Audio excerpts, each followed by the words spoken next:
Hey toy fans, I'm D21Beast and welcome back to my figure review series here on my YouTube channel. And today we're taking a look at another figure from that Target exclusive Marvel Legends Infinite Series box set. Today we've got Miss Marvel. Now if you missed my first figure review from that box set, Captain America, definitely check the link to that review below this video. But today we do have Miss Marvel, and if you're not familiar with this hero, she was created by Roy Thomas and Gene Colan and first appeared as her true identity Carol Danvers in Marvel Superheroes number 13 in 1968. Eventually, she got powers of her own right, and then even got her own comic book series, starting with Miss Marvel number 1 in 1977. And Miss Marvel's a character that's hung around the Marvel Universe for really the last several years, and she's going to be appearing in her own film, Captain Marvel, coming from Marvel Studios in the next couple of years. But today we're just taking a look at her Miss Marvel incarnation, so let's go ahead and get things started by taking a look at that packaging. Taking a look at this box set packaging, you will see that it does say Collector's Edition towards the top. It's a window box packaging that does house all three figures inside, as well as their accessories. You have the logo for Marvel Legends Infinite Series, and then towards the bottom it does have the name for each figure in this packaging. Miss Marvel, Captain America, and Radioactive Man. As you look at the back of this packaging, you once again see the Marvel Legends Infinite Series logo at the top. On the left-hand side, you do have the bio for Miss Marvel. Go ahead and pause now to read that. Towards the center, you have the bio for Captain America. Go ahead and pause now to read that.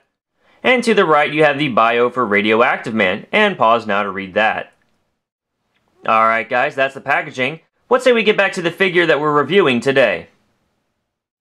Alright, toy fans, here we have Miss Marvel out of the box, and the first thing I want to mention is that this is actually the second attempt at a Miss Marvel figure by the Marvel Legends line as a whole. The first one came to us from Toy Biz in the mid-2000s and used many of the same parts as this Marvel Legends Phoenix figure that you see off here to the right.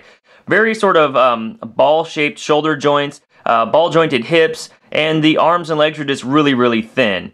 Now this particular Miss Marvel that we're looking at in the center is Hasbro's first attempt at the figure, and it reuses many of the same parts as the Marvel Legends Moonstone figure first seen as a San Diego Comic-Con exclusive. And I think that was a really great base form or base body to use for this Miss Marvel figure. Let's go ahead and start by taking a look at the painting on this figure. She's got great paint applications for the eyes and around the mask, and they even gave her some lipstick. She's got some paint detail in the hair here, and it's actually sculpted really nicely, pretty much every strand of hair, so that's a great touch. I like the sort of gold sort of paint that they've used for the lightning bolt emblem on her chest. And then as we come down here, you'll see that she does have a free-moving sculpted belt piece. And then coming down, it's just black on the boots and black on the arms, and they've used black plastic on the legs here and then painted flesh tone on top of it, so it's not the same shade as the actual hip joints. I wish it kind of was. Maybe that they would have painted this part of the leg or molded it in flesh tone and then painted black on top of that, but that's kind of the way they chose to go with it, I suppose. But overall, it's a really great figure. I think it has a great sort of look to the character, and I think all the paint is done really cleanly and very nicely. I'm very happy with it. Miss Marvel doesn't come with any accessories, so let's go ahead and take a look at the articulation on this figure. She's got a ball-jointed head that is a bit restricted by the hair sculpt, but she can look down that far and look up only about that far and turn her head left and right. She's got a shoulder joint that allows her arm to rotate up and all the way around, and it's a little difficult there. She's got an upper bicep swivel that spins all the way around. She's got a single jointed elbow that bends in and out from the body that far. It also rotates at the elbow 360 degrees. She's also got rotation here at the wrist, 360 degrees, and then she has a hinge that bends up that far and down that far, and that articulation is copied here on the other side. She's got a diaphragm joint that lets her body rotate around. She has no actual waist swivel. You'll get your swivel out of the diaphragm joint up top. She's got a hip joint that allows her leg to move forward that far, move back only about that far, and out from the body only about that far. She's got full rotation here at the upper thigh. She's got a double jointed knee that collapses in very nicely. And then she has an ankle that'll move forward only about that far, move back very far, and it's got that Hasbro ankle pivot that we all love today. So overall, a great range of motion on this figure.